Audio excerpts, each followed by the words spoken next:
दीन दयाल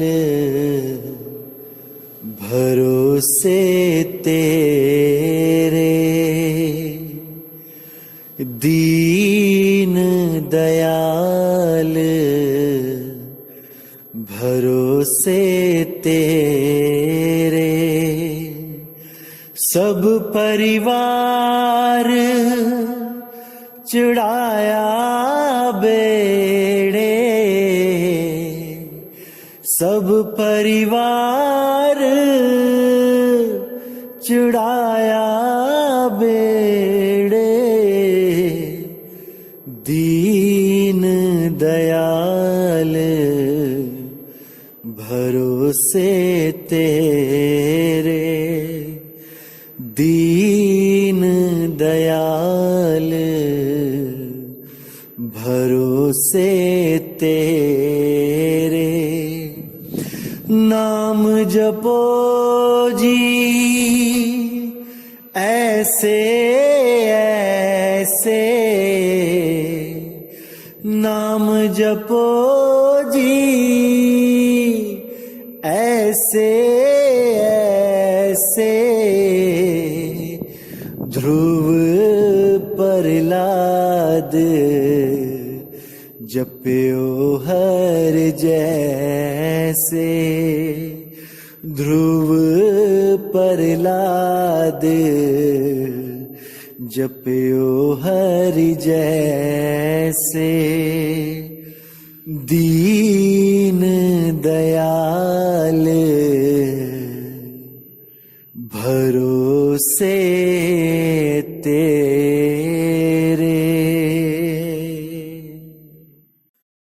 नमस्कार मेरे प्यारे भाइयों, मेरे परमात्मा के प्यारे जीव हंसों। आज सतगुरु बंदी छोड़ कबीर साहिब का प्रगट दिवस है। इस उपलक्ष्य में मैं आप सब मेरे देशवासियों को, मेरे भाइयों को लाख लाख बधाइयां देता हूं और मालिक से अरदास करता हूं कि आपके जीवन में ऐसा उजियाला हो जाए कि अज्ञान रूपी अंधकार सदा के लिए खत्म हो जाए। जिस काम के लिए हमें ये जीवन मिला है, हमें ये इंसानी जन्म मिला है, उस कार्य को हम सब पूर्ण करके सदा सदा के लिए इस जन्म और मरण से मुक्त हो जाएं, अपने परमपिता परमात्मा के पास लौट जाएं। इन सब धर्मों से, इन सब जात पातों से ऊपर उठ के इंसानियत से प्रेम करें, इंसान को इंसान समझें। इंसान तो इंसान, जानवरों से भी प्रेम करें, जीवों पर दया करें। आज के दिन जो मेरे भाई मीट खाते हैं, मांस खाते हैं, अंडे खाते हैं, उन लोगों को चाहिए कि आज के दिन वो ये फैसला करें कि जीवन में कभी भी मांस नहीं भक्षण करेंगे, कभी शराब नहीं पिएंगे, कभी कोई नशा नहीं करेंगे। आज का दिन बहुत पवित्र दिन है। आज के दिन हमें अपने जीवन में कुछ नया करना चाहिए और किसी के आधार पे नहीं, बल्कि अपने आत्म आधार पे करना चाहिए। अपने ऊपर भरोसा करके उस परमात्मा से अरदास करनी चाहिए कि आज मैं अपने आप को बदल रहा हूं। हे मालिक, मुझे शक्ति दो, मुझे आत्म शक्ति दो, आत्म विश्वास दो, ताकि मैं अपने आप को बदल सकूं और एक अच्छा नागरिक, एक अच्छा भगत, एक अच्छा परमात्मा का प्रेमी बनके इस जीवन को जी सकूं। मेरे कारण किसी को कोई हानि ना हो, किसी को कोई दुख ना हो, बस यही एक फैसला आज के दिन कर लेना चाहिए। और इस इंसान जन्म में आने का जो परम लक्ष्य है, उस लक्ष्य को पूरा कर लेना चाहिए। क्योंकि अगर आप यहां पर एक अच्छा जीवन जी के भी जाते हो, तब भी आपका वो लक्ष्य पूरा नहीं हुआ जिस लक्ष्य को पूरा करने के लिए ये इंसानी जन्म मिला था। ये इंसानी जन्म आपको डॉक्टर, इंजीनियर, पॉलिटिशियन या साइंटिस्ट बनने के लिए नहीं मिला था। यह अच्छी बात है कि अगर आप इनमें से कुछ बनते हो, बहुत अच्छी बात है, आप समाज में एक अच्छे नागरिक का रोल अदा करते हो, बहुत अच्छी बात है। लेकिन आपका लक्ष्य यहां पर केवल रोल अदा करना नहीं था। रोल तो जानवर भी अदा कर रहे हैं अपना अपना। किसी किसान के जीवन में उसके बैल भी रोल अदा कर रहे हैं, वो भी उसकी मदद कर रहे हैं खेती बाड़ी करने में। लेकिन 84 से मुक्त नहीं हो सकते। केवल इंसान जन्म एक ऐसा जन्म है जहां पर आप आराम से मुक्त हो सकते हो, केवल उस सच्चे शब्द को जानने मात्र से। अगर आपने विवेक करके उस सच्चे नाम को समझ लिया तो भाई इसी जन्म में तुम्हारा निबेड़ा हो जाएगा, इसी जन्म में मुक्ति मिल जाएगी। लेकिन उसके लिए आपको वो करना पड़ेगा जो हमारे संतों ने, हमारे गुरुओं ने हमें आदेश किया।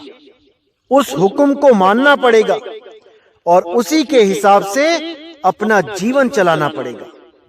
तब निश्चित ही इसी जन्म में आप जन्म मरण से सदा के लिए मुक्त हो जाओगे, इसमें कोई संशय नहीं है। इसीलिए मैं बार बार कहता हूं कि अपने विवेक को जगाओ।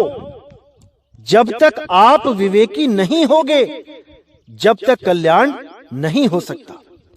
क्योंकि अपना कल्याण आपने स्वयं करना है। गुरु तो केवल एक मार्गदर्शक होता है, गुरु तो केवल एक रास्ता दिखाने वाला होता है। चलना आपने है मेरे भाई। गुरु अपने कंधों पे बैठा के नहीं ले जाएगा कि कोई इस गलत फहमी में रहे कि गुरुजी ही पार कर देंगे। गुरु केवल सत ज्ञान देता है, सत मार्ग बताता है। और जिस मार्ग पे गुरु चल रहा होता है वो अपने शिष्य को भी उसी रास्ते पे चलने के लिए प्रेरित करता है। और धीरे धीरे धीरे धीरे करते शिष्य भी उस मंजिल तक पहुंच जाता है। बस उसको अभ्यास और वैराग, ये दो चीजें अपने जीवन में धारण करनी पड़ती हैं। बार बार अभ्यास करना है और इस दुनिया को मिथ्या जान के इससे वैराग लेना है। अभ्यास क्या करना है? उस नी शब्द को अनुभव करना है। उस नी शब्द को सुरत के द्वारा उसका अनुभव करना है। जैसे ही नी शब्द का अनुभव हो गया तो समझ जाना मेरे भाई कि अब जन्म मरण से पीछा छूट गया। और वैराग में इस दुनिया को मिथ्या जान के इस चकाचौंध की दुनिया से दूर हो जाना है। रहना इसी दुनिया में है, लेकिन दुनिया में रहते हुए इस चकाचौंध से दूर रहना है। तो इन दोनों चीजों को जब कोई साधक अपने जीवन में धारण कर लेता है तब उसको कोई हिला नहीं सकता। शुरू शुरू में मुश्किल आती है, बिल्कुल आती है। हर जगह हर काम में शुरू में रुकावटें आती हैं, बहुत सी रुकावटें आती हैं, लेकिन सफल वही होता है जो इन रुकावटों को पार कर जाता है। इसलिए हमारा ये फर्ज बनता है कि हम अपने रास्ते पे, अपने मार्ग पे अटल होके चलते रहें, चलते रहें, चलते ही रहें, कहीं भी रुके ना। क्योंकि रुकना ही असफलता की निशानी है। बढ़ते ही जाना है जब तक मंजिल ना मिल जाए। तो जिन मेरे भाइयों को नामदान मिला हुआ है, बख्शिश हो चुकी है, मैं पूरी उम्मीद करता हूं कि वो अपने इस कार्य को इसी जन्म में संपूर्ण करके सदा सदा के लिए परमपिता परमात्मा में लीन हो जाएं। इस जन्म मरण से अपना छुटकारा कर लें, उस बंदी छोड़ से मिलाप कर लें। और दोबारा कभी भी इस मृत्यु लोक में ना आए, सदा सदा के लिए मुक्त हो जाएं। तो इसी अरदास के साथ मैं वाणी को यहीं विराम देता हूं और हमेशा यही चाहूंगा मालिक से कि आप सब मेरे भाइयों का विवेक हमेशा पहले से ज्यादा बढ़ता ही जाए और जीवन में ऐसी अनुभूतियां होती जाएं जिससे आप परमात्मा के मार्ग पे दृढ़ होते जाएं, क्योंकि वो परमात्मा हमसे दूर नहीं है, वो बहुत पास है, बस हमें दिखाई नहीं दे रहा। इसीलिए बोला गया है वाणी में, ओ शाह असा तो वख नहीं पर देखण वाली आंख नहीं। वो देखने वाली आंख गुरु के द्वारा प्राप्त होती है। गुरु ही विधि बताता है परमात्मा को प्राप्त करने की। इसलिए मेरे भाई, जिन्होंने भी आज तक कोई गुरु धारण नहीं किया है, वो जरूर गुरु धारण करें। किसी को भी करें, शुरुआत कहीं से तो करें। अगर शुरुआत ही नहीं करोगे तो सतगुरु तक कैसे पहुंचोगे? उस सच्चे शब्द देने वाले गुरु तक कैसे पहुंचोगे? अगर नर्सरी में एडमिशन ही नहीं लोगे तो कैसे पीएचडी तक पहुंचोगे?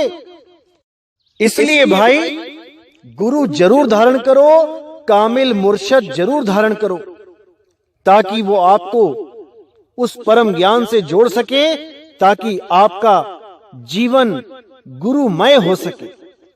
जो जीवन कटी पतंग की तरह बहता ही जा रहा है, उसको एक नई दिशा मिल सके। तो गुरु धारण जरूर करें। तो मैं यहीं पर वाणी को विराम देता हूं और एक बार फिर से सतगुरु बंदी छोड़ कबीर साहब के प्रगट दिवस पर आप सबको लाख लाख बधाइयां देता हूं। साहिब बंदगी सतनाम।